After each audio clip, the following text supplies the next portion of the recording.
चलिए गाइस, अब हम पढ़ लेते हैं न्यूट्रिशन एंड हेल्थ का second topic.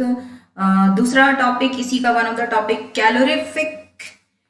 Calorific and nutritive value of various food. Calorific and nutritive value का मतलब होता है किसी खाने से मिलने वाली उस खाने से मिलने वाली एनर्जी जिसको हम मेजर कर सकते हैं उसकी न्यूट्रिटिव वैल्यू से, उसकी कैलोरिक वैल्यू से। यानी कि कैलोरी एक मेजरमेंट है किसी भी खाने को खाने से हमें कितनी एनर्जी मिलेगी। ठीक है, और nutrition value and caloric value हम इसी तरीके से मेजर करते हैं। ठीक है, तो न्यूट्रिशनल वैल्यू का क्या मतलब है guys? What is nutritional value? Nutritional value or nutritive value as a part of food quality is the measure of well balanced ratio of essential nutrient, carbohydrate, fat, protein, mineral, vitamin in the item of food or diet concerning the nutrition of the customer। ठीक है, यानी कि किसी भी nutrition में, किसी भी food में उसकी क्वालिटी मेजर करी जाती है, उसका रेशियो मेजर करा जाता है ऑन द बेसिस ऑफ कि कितना उसमें कार्बोहाइड्रेट है, कितना फैट है, कितना प्रोटीन है, कितना विटामिन है। ठीक है, जिससे हम उसकी न्यूट्रिशनल वैल्यू को मेजर कर सकते हैं, यानी कि उससे मिलने वाली एनर्जी को हम मेजर कर सकते हैं। This value depends on the quantity of the food which is digested and absorbed and the amount of essential nutrients which it contains. यानी कि इसकी वैल्यू इस माध्यम से, इस बेसिस पे डिपेंड करती है, इस पर निर्भर करती है कि हमारे पेट से, हमारे डाइजेस्टिव ट्रैक्ट से वो खाना कितना अब्सॉर्ब हो रहा है, कितनी क्वांटिटी में अब्सॉर्ब हो रहा है, और उस अब्सॉर्ब्ड खाने से हमें कितना न्यूट्रिशन मिल रहा है। ठीक है, और ये हम मेजर करते हैं कैलोरीज में। ठीक है, तो कैलोरिक वैल्यू क्या है? Caloric value is the energy contained in a fuel or food. यानी कि जिस खाने में जो एनर्जी होती है, एक फ्यूल होता है। एनर्जी यानी कि एक फ्यूल, एक माध्यम जिसकी वजह से हम कोई भी मेटाबॉलिक फंक्शन हमारी बॉडी में हो रहा होता है, या हम कोई मैकेनिकल वर्क कर पाते हैं, हमारे चाहे ब्रेन की एक्टिविटी हो, चाहे हमारी बॉडी के किसी भी ऑर्गन की एक्टिविटी हो, वो उसको परफॉर्म होने के लिए, उसको वर्क करने के लिए हमारी बॉडी में एनर्जी की रिक्वायरमेंट होती है, यानी कि ईंधन की रिक्वायरमेंट होती है, विच इज फ्यूल। तो उस फ्यूल को हम डिटरमाइन करते हैं कैलोरी के बेसिस पे। तो क्या लिखा है? Calorific value is the energy contained in a fuel or food determined by measuring the heat produced by the complete combustion of specific quantity of it. यानी कि जब ईंधन जलता है तब जाके तो गाड़ी चलती है। इसी तरह जब खाना हमारी बॉडी में ऑक्सीडाइज होता है, डाइजेस्ट होता है, यानी कि कार्बोहाइड्रेट, प्रोटीन, फैट जब ऑक्सीडाइज होते हैं, मेटाबोलाइज होते हैं, तो उसके थ्रू हमारी बॉडी में जो न्यूट्रिशन है, जो मेन सप्लीमेंट्स हैं, वो क्या करते हैं? वो अब्सॉर्ब होते हैं। और जब वो अब्सॉर्ब होते हैं और हीट प्रोड्यूस करते हैं, ठीक है, इनको बर्न होने से क्या होता है? हीट प्रोड्यूस होती है। और जब हीट प्रोड्यूस होती है तो क्या होता है कि हमें एनर्जी मिलती है। ठीक है, यानी कि किसी भी फ्यूल के जलने से, ठीक है, जब गाड़ी चलती है, खाना खाने से, खाना ऑक्सीडाइज होने की वजह से एनर्जी मिलती है, और जब वो एनर्जी हीट के फॉर्म में कन्वर्ट होती है हमारी बॉडी में, तो हम कोई भी मैकेनिकल वर्क कर पाते हैं। ठीक है, और इस एनर्जी को हम कैसे मिलता है guys? Energy is derive from oxidation of carbohydrate, fat and protein in the energy. ये जो कैलोरी के फॉर्म में जो हमें एनर्जी मिल रही है, जिसे हम कैलोरी में मेजर्स कर रहे हैं, ये हमें कैसे मिलती है? ये हमें ऑक्सीडेशन प्रोसेस यानी कि डिग्रेडेशन मेथड, जिसके माध्यम से ये खाना डिग्रेड होता है और मेटाबोलाइज होता है, ठीक है, डाइजेस्ट होता है हमारे स्टमक में, और इससे हम न्यूट्रिशन अब्सॉर्ब करते हैं। ठीक है, उस न्यूट्रिशन को ऑब्जर्व करने से जो एनर्जी हमें मिलती है वो कैलोरिक वैल्यू होती है। We measure the energy value of food और the energy need to the body in unit called calories and joules. ठीक है, तो जो एनर्जी हमें मिलती है हम उसे कैलोरीज और जूल्स में मेजर करते हैं। कैलोरी और joules are the measurement of heat, यानी कि उस खाने को बर्न होने से जो हीट प्रोड्यूस हो रही है वो कैलोरीज और जूल्स कहलाती है। तो एवरेजली एक इंसान, चाहे वो आदमी हो, औरत हो, ठीक है, जो एवरेज कैलोरी हमें रिक्वायर होती है पर डे के हिसाब से, हमारे बॉडी वेट के हिसाब से, वो है 200 कैलोरीज। ठीक है, every day to maintain their body, their weight, but the amount depends upon the age, sex and physical activity as well. और कितना अमाउंट चाहिए, कितनी कैलोरी हमें बढ़ानी है या घटानी है, ये हमारी फिजिकल एक्टिविटी पर डिपेंड करती है। यानी कि अगर हम बहुत ज्यादा एक्सरसाइज करते हैं, बहुत ज्यादा लेबोरियस वर्क करते हैं, तो हमें कैलोरी की ज्यादा जरूरत पड़ेगी। हम दिन भर सोफे पे बैठे रहते हैं, कुछ नहीं करते हैं, आराम फरमाते हैं, लेजीनेस करते हैं, तो हमारे को कैलोरी अगर कम भी मिले तो काम चल जाता है। और आदमियों में कहा जाता है कि आदमियों को फिजिकल लेबर वर्क ज्यादा करना पड़ता है, तो उनको जरूरत पड़ती है ज्यादा, और फीमेल्स को उनके कंपैरेटिवली कम रिक्वायरमेंट होती है। लेकिन इट डजंट रियली मैटर कि यहाँ पर डिस्क्रिमिनेशन हो रहा है, ये बायस थॉट है। अगर फीमेल भी अगर उतना ही वर्क कर रही है तो उसे भी कैलोरी की रिक्वायरमेंट ज्यादा होगी, ठीक है। तो कैलोरी को दो कैटेगरी में डिवाइड किया गया, दो यूनिट्स में डिवाइड किया है, जूल्स एंड कैलोरीज। एनर्जी को डिवाइड किया गया है। एनर्जी क्या है, 1 लार्ज स्केल या 1 kilo calorie is the amount of heat required to raise the temperature of 100 gram, यानी कि 1 kilo water, 1 kilogram of water by 1 degree Celsius, यानी कि सिर्फ और सिर्फ 1 डिग्री सेल्सियस टेम्परेचर पानी का बढ़ाने के लिए हमें 1 किलो पानी का 1 डिग्री सेल्सियस टेम्परेचर बढ़ाने के लिए हमें 1 किलो कैलोरी की जरूरत पड़ती है। यानी कि सिर्फ 1 डिग्री सेल्सियस टेम्परेचर बनाने के लिए 1 किलो पानी का अगर हमें 1 किलो कैलोरी की जरूरत पड़ रही है, तो सोचिए हमें 100 डिग्री टेम्परेचर तक, ये 45 या 35 डिग्री टेम्परेचर तक बताने के लिए, जो हमारा एक बॉडी का नॉर्मल टेम्परेचर होता है, उस तक हमें अगर बढ़ाने के लिए कितनी एनर्जी, कितनी कैलोरी की जरूरत पड़ेगी, ठीक है। तो in nutrition 1 large calorie is always use, ठीक है, large calorie is always use. It is 100 times as greatest as the small calorie unit used in the physics and chemistry। यानी कि हम यहाँ पर सिर्फ 1 कैलोरी की बात कर रहे हैं, 1 किलो कैलोरी की बात कर रहे हैं, हमें तो कई किलो कैलोरी की जरूरत पड़ती है, ठीक है।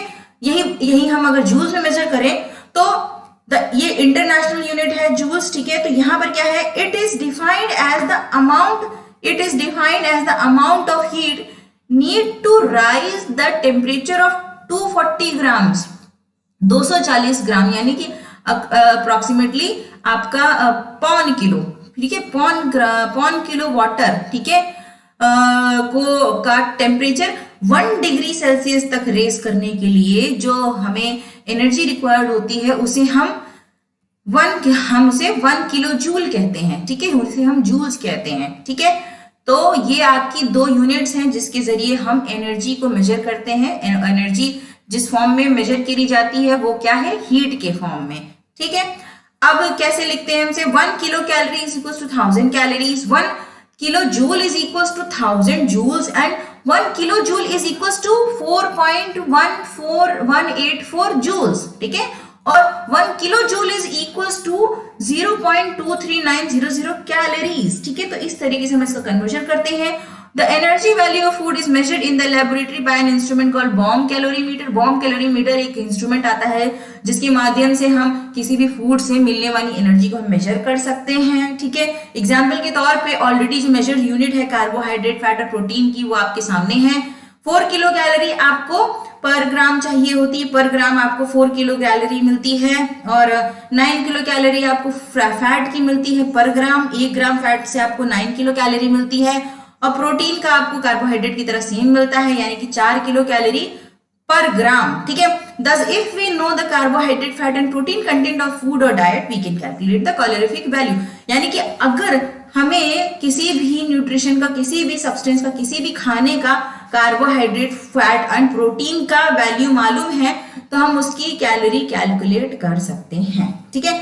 अब हम देखते हैं यहाँ पर जिस तरीके के हम खाना खा रहे हैं, जिसमें अनाज आ जाता है और सब्जियां आ जाती हैं, बीन्स आ जाती हैं, ठीक है, लेंटल्स आ जाते हैं, दाल आ जाती है, वेजिटेबल्स आ जाते हैं, इनकी कैलोरी पर ग्राम या पर ml के तौर पे कितनी है, ठीक है। यहाँ पर कितना है गाइस, कच्चा चावल 100 ग्राम राइस की जो एनर्जी है 356.3 किलो कैलोरी है, ठीक है। और आटे की 100 ग्राम आटे में 320.2 किलो कैलोरी है। बाजरे 100 ग्राम बाजरा, 100 ग्राम ज्वार, देखिए 347 किलो कैलोरी, 334 किलो कैलोरीज। यहीं पर दाल जो हम खाते हैं, दाल में देखिए कैलोरीज अच्छी खासी होती हैं, यानी कि हमारे जो डाइट, हमारे स्टेपल डाइट का जो हिस्सा होते हैं वो दाल चावल ज्यादा होते हैं। दाल चावल खाने से हमें ज्यादा एनर्जी मिलती है। दाल चावल गेहूं, ठीक है, इसे खाने से हमें ज्यादा लेग्यूम्स यानी कि दालें जितनी भी होती हैं, ठीक है, अंकुरित दालें, चाहे वो पकी हुई दाल हो, इससे हमें एनर्जी ज्यादा मिलती है। तो देखिए यहाँ पर इनकी हर ग्राम पर इनकी कैलोरीज कितनी ज्यादा है, ठीक है। और यही हम हरी सब्जी की बात करें तो हरी सब्जियों में कैलोरीज कम होती हैं, लेकिन मल्टीविटामिन यानी कि न्यूट्रिएंट्स और विटामिन ज्यादा होते हैं। तो यहाँ 100 ग्राम पे देखिए 72.8 किलो कैलोरी है, रेडिश की 26.5 किलो कैलोरी, स्पिनच की 24.3 कैलोरीज हैं, ठीक है। यही हम बात करते हैं रूट्स की, ट्यूबर्स की, यानी कि गाजर ले लीजिए, मूली ले लीजिए, बीटरूट ले लीजिए, ठीक है, जैसे beetroot, carrot, brown potato, potato brown क्या होता है, ये शकरकंदी होती है, ठीक है। इनमें आपको हाँ, ब्राउन पोटैटो में शकरकंदी नहीं है, ये अलग पोटैटो है, ठीक है। तो यहाँ पर देखिए कैलोरीज कम है, बीटरूट में कितनी कम कैलोरी है, 35.6, कैरेट में 33.2, ब्राउन पोटैटो में 69.7। उसके अलावा फ्रूट्स की बात कर लेते हैं। फ्रूट्स में देखिए कितनी कम कैलोरी होती है, ठीक है। बनाना में कैलोरी ज्यादा होती है, इसलिए आपने ऑब्जर्व किया होगा कि जो लोग हेल्दी होते हैं बनाना अवॉइड करते हैं, लेकिन जिनको मसल्स बिल्डअप करनी होती है वो बनाना ज्यादा खाते हैं, तो थोड़ी ज्यादा है। बाकी एप्पल में, ग्रेप्स में, गुआवा यानी कि अमरूद में कैलोरीज कम है। 100 ग्राम फ्रूट की बात कर रहे हैं, ठीक है। उसके अलावा जो मिल्क प्रोडक्ट है, मिल्क एंड मिल्क प्रोडक्ट्स, यानी कि मिल्क एंड मिल्क प्रोडक्ट्स में अगर हम होल मिल्क ले रहे हैं, गाय का मिल्क ले रहे हैं, बफेलो का मिल्क ले रहे हैं, तो उसमें 107.3 कैलोरीज है, ठीक है। पनीर में सबसे ज्यादा कैलोरीज होती है, देखिए 257.8 कैलोरीज, ठीक है।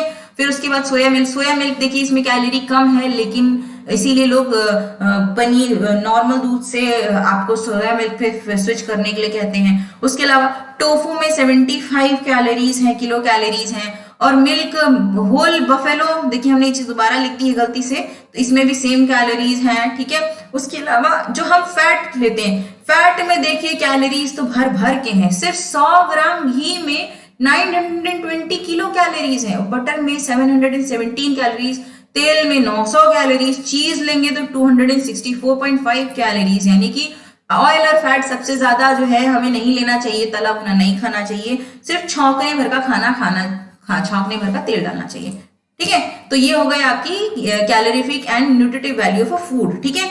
अब हम बात करते हैं फोर्टिफिकेशन की। देखिए यहाँ पर आपको लोगो दिखाया गया है, संपूर्ण पोषण स्वस्थ जीवन, और ये लोगो कुछ इस तरीके से बना होता है, इसमें प्लस का साइन ऐड होता है, ठीक है। फोर्टिफिकेशन क्या है? फोर्टिफिकेशन को नॉर्मल और आसान शब्दों में पढ़ लेते हैं गाइस। किसी भी खाने में कोई एडिशनल यानी कोई और भी विटामिन और मल्टी न्यूट्रिएंट ऐड करना, जिसकी वजह से उसकी जो वैल्यू है, न्यूट्रिटिव वैल्यू, उसका पोषक तत्व बढ़ जाए, ठीक है, उसे हम उसे हम फोर्टिफिकेशन कहते हैं। यानी कि जानबूझ के किसी नॉर्मल से खाने में, चाहे वो दूध हो, दही हो, घी हो, मक्खन हो, या फल फ्रूट की चीजें हो, ड्राई फ्रूट्स हो, अगर उसमें हम कुछ और एडिशनल मल्टी न्यूट्रिएंट ऐड कर रहे हैं ताकि जनता को और अच्छा न्यूट्रिशन मिले, तो हम उसे फोर्टिफिकेशन कहते हैं। Fortification is the practice of deliberately increasing the content of one or more nutrient, जैसे कि विटामिन एंड मिनरल। ज्यादातर विटामिन एंड मिनरल्स ही ऐसी चीजें होती हैं जो बहुत ही कम अमाउंट में हमें खाने में मिलती है, इसीलिए जनता को अलग से रेगुलर जो खाने में पैक्ड आइटम में जो चीजें होती हैं उसमें जानबूझ के मिला के दिया जाता है ताकि वो हेल्दी रहे, ठीक है। Or one or more micronutrient in a food or condiment to improve the nutritional quality of food supply and provide public health benefit and mineral risk of health. यानी कि किसी भी मिनरल की डिफिशियंसी से अगर किसी जनता में किसी तरीके की बीमारी उत्पन्न हो रही है, या प्रॉब्लम हो रही है, या फिर डिफिशियंसी या ग्रोथ में प्रॉब्लम आ रही है, मेंटल डेवलपमेंट में प्रॉब्लम आ रही है, तो सरकार अलाउ करती है कि आप खाने के तौर में, खाने में ही उसको मिलाकर आप एडिशनली जनता तक पहुंचाएं। Vitamin fortification program exist in one or more countries for folate, niacin, riboflavin, thiamine, vitamin A, vitamin 6, vitamin B12, vitamin D and E. देखिए जितने भी विटामिन हैं, चाहे वो वाटर सॉल्युबल हो, चाहे वो फैट सॉल्युबल हो, उनको वाटर सॉल्युबल जो होते हैं उनको बेवरेजेस में मिलाया जाता है, कोल्ड ड्रिंक्स में मिला के दिया जाता है। फैट सॉल्युबल विटामिन को ज्यादातर तेल में, घी में, मक्खन में, ठीक है, इसमें मिला के दिया जाता है, ठीक है। और ज्यादातर कंट्रीज फोलेट जो है फोलेट को मिलाता है, क्योंकि फोलेट जो आपकी ग्रोथ एंड डेवलपमेंट में मदद करता है, स्पेशली प्रेग्नेंट लेडीज को तो बहुत ही ज्यादा लेने के लिए बोला जाता है। Mineral fortification programs include calcium, fluoride, iodine, iron, selenium. Calcium का तो आपने सुना ही होगा, कैल्शियम आपको दूध में मिलाया जाता है, और फ्लोराइड पानी में मिलाया जाता है ताकि लोगों के दांत ना सड़े, दांत ना खराब हो। आयोडीन की कमी से गॉइटर हो जाता है, गेंगा हो जाता है, क्रिटिनिज्म हो जाने कि बच्चे मंदबुद्धि बेवकूफ टाइप पैदा होते हैं या मेंटल डेवलपमेंट नहीं हो पाता है, तो उसके लिए नमक में ही सरकार ने ऐड कर दिया है। और यहाँ पर देखें कि जो देखा गया है एज दिसंबर 21, 2018 में दिसंबर 21 में कम से कम 81 कंट्रीज जो है required food fortification with one or more vitamin, यानी कि इतने कंट्रीज में कहीं ना कहीं न्यूट्रिशन की, विटामिन की जो है विटामिन मिनरल की कमी होने की वजह से इतने सारे कंट्रीज ने इसमें पार्टिसिपेट किया कि अब हम एडिशनली फूड में विटामिन को, मिनरल्स को मिलाएंगे। Most commonly fortified vitamin as used in 62 country is folate. Folate को सबसे ज्यादा मिलाया जाता है 62 कंट्रीज में। It is the most commonly fortified food in wheat flour enriched flour, यानी कि आटे में ही मिलाकर इसे व्हीट फ्लावर में इसे मिला दिया जाता है ताकि इसकी कमी को पूरा किया जा सके, ठीक है। अब हम जान लेते हैं बेनिफिट क्या होते हैं, इसके फायदे क्या है फोर्टिफिकेशन। पहली सबसे बात, अगर किसी ग्रुप ऑफ एरिया में या किसी कंट्री में, डेवलपिंग एरिया में अगर किसी न्यूट्रिशन की कमी है जिसकी वजह से लोगों में डिफिशियंसी दिख रही है, जैसे कि विटामिन ए की डिफिशियंसी से लोगों को वहां अंधेपन की प्रॉब्लम ज्यादा हो रही है, इस तरीके के केसेस ज्यादा दिख रहे हैं, या आयोडीन की कमी से अगर बच्चे अपंग पैदा हो रहे हैं, मंदबुद्धि पैदा हो रहे हैं, तो उसमें आप खाने में उस एरिया में स्पेसिफिकली कंटेंट बढ़ा के देते हैं। क्या लिखा है, eliminate malnutrition and nutritional deficiencies, इसको एलिमिनेट करना होता है, बिल्कुल जड़ से भगाना होता है। Provide extra nutrition at affordable cost, यानी कि एक्स्ट्रा न्यूट्रिशन मिल सकता है बिल्कुल एकदम ही आपके अफोर्डेबल, यानी कि आपके ऐसे दाम पे जो आप अफोर्ड कर सके या आपकी रेंज में हो, ठीक है। The inherent characteristics of the food remains the same even after fortification, और इन न्यूट्रिएंट्स को ऐड करने पर जो इनहेरेंट कैरेक्टरिस्टिक्स हैं, यानी कि चावल जो है, दाल है, तेल है, इनके टेस्ट में, इनके टेक्सचर में कोई बदलाव नहीं आता है, यानी कि कोई भी अजीब तरीके का आपको सेंसेशन नहीं होता है कि इनके ऐड करने से फूड की क्वालिटी में कोई डिग्रेडेशन हो या फिर खराब हो गया हो। This means that the original taste, texture and appearance are unchanged, यानी कि खाने की कोई भी वैल्यू में बदलाव नहीं आता है। Wide scale production of fortified food can help improve the overall nutrition problem of country by catering to the both poor and the wealthy, यानी कि बड़े स्केल पर भी इसको जो है इस किसी भी न्यूट्रिशन वैल्यू की डिफिशियंसी को कम किया जा सकता है, और इसमें कोई भेदभाव नहीं होता है। इसमें गरीब आदमी भी लाभ ले सकता है और अमीर आदमी भी लाभ ले सकता है। अब आप सिंपल सी बात कर लीजिए, नमक एक ऐसी चीज है, अमीर भी खाते हैं, गरीब भी खाते हैं, इसमें कोई महंगा नमक या सस्ता नमक नहीं आता है। यहाँ पर सीधे नमक में 20 रुपए के नमक में अच्छा खासा आयोडीन मिला दिया गया है, जिसमें गरीब आदमी की भी कमी पूरी हो रही है और अमीर आदमी की भी कमी पूरी हो रही है। The process of fortification is cost effective, और ये बहुत ही कॉस्ट इफेक्टिव होता है, बहुत ज्यादा एक्सपेंसिव नहीं होता है किसी भी न्यूट्रिशन को खाने में ऐड करना। अभी हम पढ़ेंगे आगे कैसे, ठीक है। The food fortification rescue centre was established under the food safety and standard authority, यानी कि फसाई के तहत FSSAI, जो कि खाने में मिलावट और इन सब के बारे में क्या करता है, नजर रखता है, इसने डेवलप किया था food fortification and research centre को, जहां पर मिलावट करी जाती है।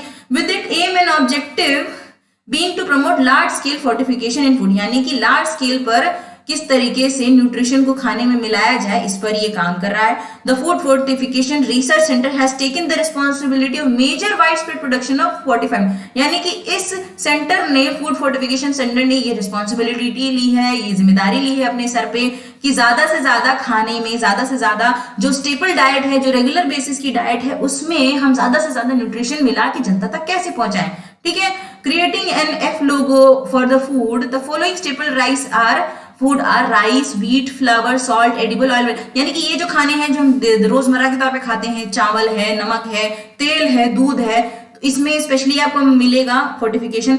Rice and wheat flour will be fortified with iron, folic acid and vitamin. Rice में क्या मिला जाता है? ज्यादातर आयरन, फोलिक एसिड और विटामिन B12। सॉल्ट में आपको आयरन और आयोडीन मिलेगा, और खाने में तेल में आपको vitamin A and vitamin D मिलेगा। ठीक है, देखिए ये लिस्ट ऑफ फोर्टिफाइड जो इंडिया में मिला जाता है, इंडिया में आपको किस किस तौर पे, किस किस तरीके से, कौन सा न्यूट्रिएंट्स किस खाने में मिला के दिया जा रहा है, यहाँ फूड आइटम है और कौन सा न्यूट्रिएंट मिलाया जा रहा है और किस फॉर्म में मिलाया जा रहा है। देखिए सॉल्ट में आयोडीन मिलाया जाता है, पोटेशियम आयोडाइड के तौर पे।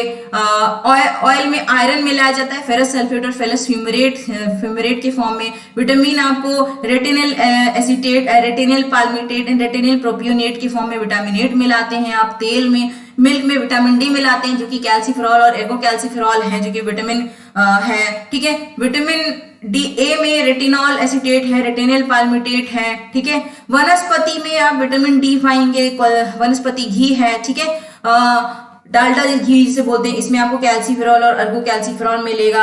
और सिंथेटिक विटामिन ए मिलेगा, सिंथेटिक यानी कि स्पेशली बनाया गया, ठीक है, फॉर्म किया गया। रेटिनल ए, रेटिनल एसीटेट, रेटिनल पाल्मिटेट। आटे में आपको आयरन भी मिलेगा और टेट्राहाइड्रेट इथाइलिन आयरन आपको मिलेगा, इथाइलिन डायअमीन टेट्रा एसीटेट ट्राइहाइड्रेट की फॉर्म में मिलेगा। मैदे में आपको फोलिक एसिड मिलेगा, विटामिन B12 मिलेगा, विटामिन B12 साइनोकोबालामीन, हाइड्रोक्सी साइनोकोबालामीन।